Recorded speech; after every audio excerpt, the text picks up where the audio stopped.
about this doc on Netflix. Quarterback. And it's following the 3 careers right now, or seasons, of Patrick Mahomes, Kirk Cousins, Marcus Mariota. All 3 very different, right? In the quarterback tiers, a lot of people have him. Mahomes, top of the top. He's the best. Way better than everyone else. A clear tier above. Then you got Kirk Cousins, 10 to 15, wherever you want to put him in there, in that category. And then you got Marcus Mariota, a journeyman. So we've been following along there. And listen, we're not going to do deep dive on the documentary. I urge you all to watch it. I'm only a couple episodes in. Joe Shasky's a few episodes in. Have you finished it, Joe? I'm almost done. He's almost done, but it's really good. We're not going to focus too much on that. But there's a lot of storylines regarding the 49ers in there. There's a lots of bits and pieces. It starts with the Chiefs beating the 49ers in the Super Bowl just in 2020, a few years ago. And it's just, you can't help but wonder, passing up on a Patrick Mahomes, right? 2017, you heard John Lynch's comments. I can't get over it. John Lynch talking about, what was it, a year or 2 ago? It's like, hey, man, Shanny, we've got this guy, Patrick Mahomes here. We may have to change our whole board to try to draft this kid. He said that, like, obviously 3 or 4 years after the fact. And sometimes when you're a general manager, it's better to say nothing at all. It's like, if you don't have nothing nice to say, don't say anything at all. That's just a gut punch to the fan base hearing something like that. It's similar when Farhan said, I don't think we ever were going to get Aaron Judge. Don't say that. Like, there's certain things you just don't need to be said. You don't say the private part out loud. No, exactly. So don't say that, but it's interesting to see, like, the different career paths. And I look at a guy like Kirk Cousins, who Kyle Shanahan has reportedly been in love with, infatuated with. He coached him, obviously, in Washington. His dad drafted him, RG3 and him, that whole escapade there. And it's just interesting looking down the road. Kirk Cousins is going to be a free agent next year, right? The quarterback position for the 49ers has been in flux, let's just say. Maybe they have a guy in Purdy. Maybe he starts all 16. It's all water under the bridge. He's that dude moving forward. Maybe it's Trey Lance. He gets the opportunity, runs with it. He stays healthy, all that. Maybe it's even Sam freaking Darnold. Everything everyone's ever said about him, you know what? He just needs right coaching. He gets the right coaching, and he's looks like that guy at USC. Maybe that was what happens. Or maybe, just maybe, none of these guys on the roster are the guy, and Kirk Cousins is available next week, and Kyle Shanahan, he says, you know what? This is a guy, Joe Shasky, that stayed healthy for most of his career. He starts every game. I know what I'm getting out of him. He's a solid 10 to 15 guy, anywhere in that range. I could win with him. I'm going to go get him. What say you? You roll your eyes, but you know what? No, I think Kyle Shanahan... He's a solid player. He's a solid player. And I actually do respect... You're not that guy. Oh, he is. Let's just start here. Let's start here. Like, I don't want to get too ahead of people on this doc because it's absolutely outstanding. Yes. But off of one episode, all right, if you're just going to... I want to go back to like the first episode. We'll get to the pain tolerance and all that. Off of one episode, there is a huge personality difference between the 3 quarterbacks. Would you agree? Massive. Okay. Mariota, very quiet. Very quiet. Honestly, meeting Mariota, he seems like a really nice guy.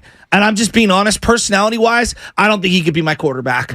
And that feels so... You have got to be so good at playing the position. He's very quiet. He doesn't really command the huddle. It's just not in his nature to, like, scream and yell. And I don't know. Like, I'm looking for swagger. I'm looking for confidence. And so... how you determine who the quarterback is, to me, like who you pair yourself up with, I think that really like gives me a window into your heart and what you're searching for. I love Tyler Miller on the chat, and good morning to the YouTube chat. Tyler Miller, still trash, but good dude. It's just... Mariota? Yes. A great guy. Great guy. I want him dating my daughter. Great backup. I think he was actually a solid backup when he was in Vegas, but he is not a starter in the NFL. I'd much rather see what I have with Desmond Ridder. That's the guy they're going to go with going forward than I would with Marcus Mariota. Great point. But like, great guy. But like, you could tell, like, in terms of apex personality, like, look at you. You've seen Tom Brady right now. Joe Montana's a little different because we haven't really gotten inside Joe Montana. But you watch that Peacock doc, he's in his 60s. Does Joe lack confidence? No, he is still salty to this day. Almost insufferably arrogant, right? Like, almost. I don't know who I'm going to root for, Joe. The Chiefs or the Niners. I'm a winner either way. Right. So the point that I'm getting at is, like, there's an air of arrogance that I demand from the position. Me, personally. I'm like looking into the soul of Kyle Shanahan watching the first couple of episodes, and I'm saying to myself, you're obsessed with Kirk Cousins? And Kirk's a really... Look, honestly, Kirk is a great guy. And hard worker. Like, there are so many things. That's the worst thing you could say about an athlete to start off, though. Oh, Kirk, great guy. That's the worst thing you could say. Great. Like, all these guys are great guys. Yes. Like, all these guys are great. There's a prerequisite. You better be a good dude. And the family dynamic is something that this documentary does touch on, which I am very appreciative of the fact of that. Like, seeing Marcus Mariota going through a pregnancy and stuff like that, that gives you an insight to what these guys go through on a week-to-week basis. That's fascinating. I really think, had they acquired Kirk Cousins 4 years ago, they might have a ring. Might. I'm not willing to say they would, but they might have a ring. I think they do. Okay, well, we can have that conversation. But the fact that Kyle was so obsessed with Kirk, I can't get it out of my head. And I'm watching the first episode, and I'm going to myself, this is a guy in Kirk Cousins who is almost robotic, right? And is obsessed with a missed throw from 3 weeks ago and can't get out of his head. Conversely, I'm contrasting that with Patrick Mahomes, who misses a couple passes here and there, and he's like, I got to make that play. On the very next play, makes one of the sickest throws you've ever seen in your life, and he's obsessed about the missed play while he's making unreal plays down the field. Now, maybe it's unfair to compare and contrast anyone to Mahomes. Maybe that's just a fool's errand. That might be so. But I can't get over that Kyle Shanahan has been obsessed with Kirk Cousins, and he's a really good player. But I'm looking at the personality of someone like Mahomes, and I'm saying, is it he was so arrogant that he was almost insufferable? Was it that he freelances too much for your liking? What was it about Mahomes that you didn't even look at the film? What was it? Was it his freelancing nature? Was his over-the-top arrogance? Because Aaron Rodgers has been booked as over-the-top arrogant since day one. That was the coming out thing. I want to know. But, I mean, he made a lot of mistakes in college. But so what college quarterback with a great arm doesn't make a lot of mistakes is what I would say, right? And even though it's at Texas Tech and they run that spread offense, Cliff Kingsbury, all these wide sets, all that sort of stuff, I get it. That might scare you a little bit, but just look at the arm. Like the arm, like you had to have seen that in individual workouts. The cannon that this guy had, it's the greatest arm I've ever seen in my life. Like it's better than Brett Favre. It's better than Aaron Rodgers. Hell, Tom Brady had a cannon at that age, but nothing like I've seen with Patrick. When he just flicks his wrist, Joe, he's getting tackled by a Max Crosby, by all these guys, by Nick Bosa, and he just flicks his wrist. John knows back there. He's a Broncos fan. I'm a Raider fan. Drives us nuts. We have this guy dead in the water half the time. He flicks his wrist. Oh, Tyreek Hill, bye-bye. Oh, Travis Kelce. Oh, 10-yard first down. Every single time he does that, and it drives me nuts. He can also throw it with his left hand. Oh, hi, John. Oh, my God. That's the voice of God Joe. back there. Yeah, seriously. Yeah. Hi, Joe. We get into these conversations in life and in sports, and I see this in baseball a lot, and Mahomes talks about it a lot in the doc. I'm a baseball player. Like, the contorting of his body, the way Russell he throws. Wilson, similarly. Shortstop, he's obviously got the pitcher background as well because his father was a pitcher. But, like, we ask a lot about this, like, science versus art, right? When it comes to sports, I think too many times there are guys that are obsessed with the science of it, and you can almost get paralyzed by the analysis of the science. Well, I thought it was interesting, and Mustafa Ward on the YouTube chat brings this up. Like, one of the aspects of this doc was the quarterbacks talked to, and specifically Kirk Cousins talked to a therapist, a team therapist, and he gets on the therapist about, like, listen, man, I feel like I focus too hard on the negatives, and I don't want this whole team. It was almost like he was talking about the whole team and not himself. No, he was talking about himself. But he was shadowing it like as a whole team thing. I was like, dude, you're talking to a psychiatrist. You can be yourself here. But even then, it was like, yeah, man, I don't want this loss to bleed into the team, because if it bleeds into the team, then we're going to go on this losing streak. If we go on this losing streak, we're all going to be out of a job and stuff like that. I was like, Kirk, relax, man. Like the greatest of the greats, yeah, those losses stick with them, but they could flip the page to the next one real quick. Like you saw that with the Chiefs last season. They lost to a really bad Colts team early on that year. What'd they do? They won on Monday Night Football against the Raiders. They were down 17-0 in that game, scored 24 straight points or whatever it was, and won that game. Like Patrick Mahomes, his ability, yes, and the greatest of the greats, to your point, they feel those losses and remember those losses more than they celebrate those wins, because that's what the greatest of the greats do.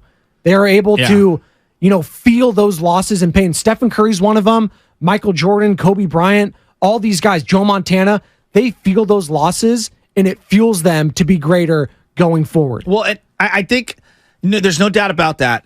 Going back to the science versus art thing, I would categorize Kirk Cousins more in the science category, wouldn't you? Yeah. Robotic. Yes. Almost to a fault. Derek Carr put in there too, similarly. Right? And you've heard a lot from whether it's Mike Silver talking to Willard, whether it's other people talking about the 49ers. Kyle wants a guy who could just joystick what he wants done. He wants a robot. And I would argue to Kyle, the game is played by humans. I need a little blend of the art. Now, maybe Mahomes is way over into the art, a portion of how he plays the position, that it was never going to be a marriage. But I look at the way Andy Reid has handled him. Now, you see later on in the doc as it starts to go, and I don't want to get too ahead, but the Niners creep their safeties up. And he goes, oh, finally, safeties are going to play up? Well, I'm going over the top. He's keeping it simple, stupid, as in kiss. You hear this a lot in sports. And he's like, I'm just going to make a play over the top. Is he intelligent? Of course he is. Does he understand what the coverage is that he's going up? Of course he is. But there's also a freelancing artistic flow to how he plays the game that, to me, is the perfect blend of the position. And I keep going back to Brock Purdy, and I keep going back to Trey Lance, and I keep coming back to Jimmy Garoppolo and the obsession of Kirk Cousins, because I'm telling you, the metaphors on the Niners and the insights on the Niners are all over this doc. I cannot watch this doc without thinking about how Kyle Shanahan views football. And I keep coming back to, Kyle, I do think you're almost too obsessed with the robotic science of it, and you're unbelievably successful, but you have to be a little off script.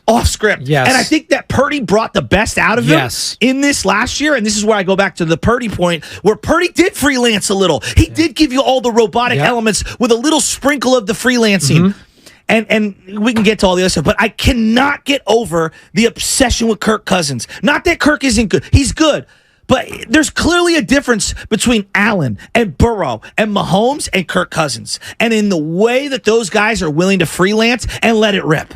There's a recklessness to them. There is. That's almost a healthy recklessness. No, it is. But also, to Kyle Shanahan's point, he wants a guy because he feels like he's the smartest one in the room, right? Like let's be honest. Kyle Shanahan, more often than not, when it comes to play calling and stuff like that, he's up there with the elite of elite. He's up there with the Andy Reids, right? Like when it comes to play, I think that's 1A, 1B. You go Andy Reid, I'll take Kyle Shanahan, or I'll take Sean McVay. Those are the top three. Anyone else you want to toss in there?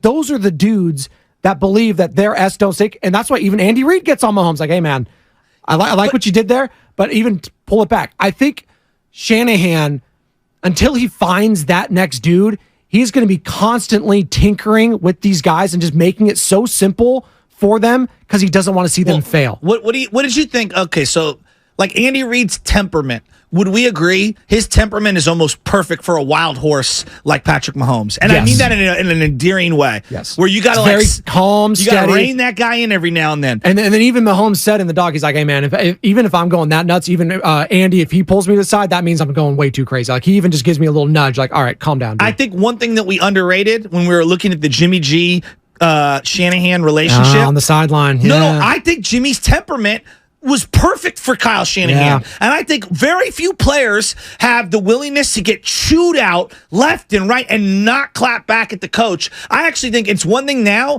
I don't think I appreciated it enough in real time. Jimmy's temperament dealing with Shanahan was brilliant. No, I don't know if some of these other young quarterbacks can deal with Shanahan that way. And we like to get on Jimmy because he's so robotic with the media, and he's always it's quarterbacks. It works. Who he learned that from? Tom Brady. And I don't think Jimmy's that good. No. But I'm talking about in terms of the emotional ability to coexist with a guy like Shanahan. Well, it was interesting, too, because Jimmy would take sneaky shots at Shanahan if he read between the lines. Especially last year with the acquisition of Christian McCaffrey and how much that helped that team and him specifically going forward. It was it's actually nice to be able to, I get to cook, so to speak. Yes. I get to run the offense. It's nice to be able to do this again. We got to do this early on in my career, and that's basically saying, oh, wow, Shanahan's actually kind of trusting me again. That was basically the subtle shot he was doing. Is Shanahan going to do that ever with Brock Purdy? Is he going to do it? Trey Lance? Clearly, he didn't trust Trey Lance last year. So much showed that he was running him up the middle, and he was getting hurt. Well, there is absolutely a trust factor, but forget the coach for just a second on that one, because the players have to buy in. Like, when you watch the other players and how they react to Mahomes, I mean, clearly they're like, oh, yeah, we're going. Like, whatever you say, dude, like, wherever you need me to be, I will be there. We're riding with you. And then you watch Minnesota, okay, with Kirk Cousins, and Kirk is really good. I'm not trying to like knock him. His toughness, unbelievable. There's a point, and you'll get to it. There's a quarterback sneak situation where the game's on the line, and he goes, quarterback sneak, and you hear one of the players in the huddle go, really? Like, basically questioning him going for it. And he is audibly in the huddle and going to do his own thing. And Kevin O'Connell, his head coach, is like, why'd you do that? Yeah. Why'd you go to that? And to me, it was one of those things. We don't get enough of this in sports. We talk about like the players and the locker room buying in. This was the players in real time with the game on the line and the ball at the goal line were questioning Kirk Cousins. And right then and there, I was like, had Mahomes said the exact same thing to his guys in the exact same moment, all the elements the same, you think there's one guy in that huddle saying, really? No. Well, why? Well, that's the thing. Well, you could hear it. Well, Mahomes is one of the greatest quarterbacks of all time now in hindsight. But Kirk Cousins, to your point, he does make these plays, and that's why the knock on Kirk Cousins will always be, is he going to get it done in the playoffs? He's got one playoff win, and that was against the Saints a few years ago. It was a hell of a win. It was in New Orleans. One of the greatest wins. It was one in Minnesota history. It really is. It was a tremendous win. I mean, I don't think it's the Minnesota Miracle quite like that, where it was Stephon Diggs and who was that? Case Keenum. Such a great dog. It was great. But Kirk Cousins, it always goes back to him. And again, we're talking about Kirk Cousins right now because he's going to be a free agent after next year. And let's be honest, the San Francisco 49ers quarterback position, it's up in the air. Whether you like it or not, who do you have going into week 1 next year? Is it Brock Purdy? You mean this year? This year, Joe Shasky. I have no idea. See, you don't even have any idea. That's another. Well, I think it's going to be Brock. I think it's going to be Brock. From all the reports, he's going to be doing first-team reps in training camp, so we'll see if he's throwing there.